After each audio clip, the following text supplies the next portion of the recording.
नमस्कार, आपण पाहत आहात सह्याद्री न्यूज, आवाज महाराष्ट्राचा।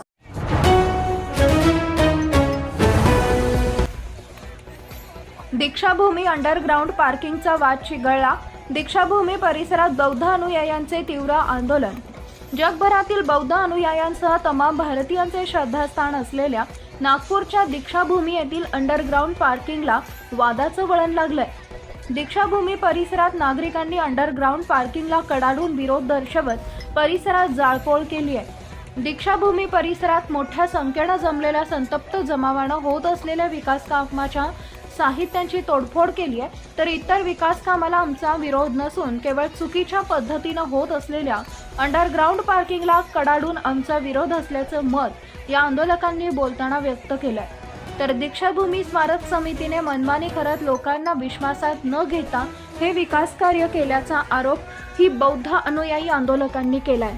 आंदोलनकर्त्यांचा रोष लक्षात घेता पोलीस फाटा घटनास्थळी दाखल व्हायला सुरुवात झाली आहे, त्यामुळे आता कायदा व सुव्यवस्थेचा प्रश्नही निर्माण झालाय। नागपूरच्या दीक्षाभूमी स्मारकाच्या विकासासाठी राज्य शासनाकडून 200 कोटींची वेगवेगळी विकास कामं सुरू आहेत। मात्र यातील अंडरग्राउंड पार्किंग प्रकल्पाला घेऊन आंबेडकरी अनुयायांनी विरोध केलाय।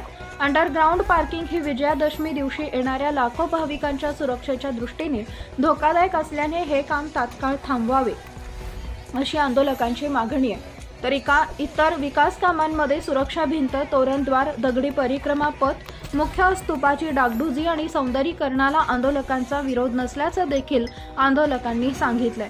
यावेळी दीक्षाभूमी परिसरात मोठ्या संख्येने महिला, पुरुष आणि शेकडो बौद्ध अनुयायी जमले। परिणामी संतप्त जमावाने काही ठिकाणी साहित्यांची नासधूस करण्याचा प्रयत्न करण्यात आलाय, तर घटनास्थळी आता मोठा पोलीस फौजफाटा तैनात करण्यात आला असून पोलीस आंदोलकांशी संवाद साधत त्यांची समजूत काढण्याचा प्रयत्न सध्या केला जातोय।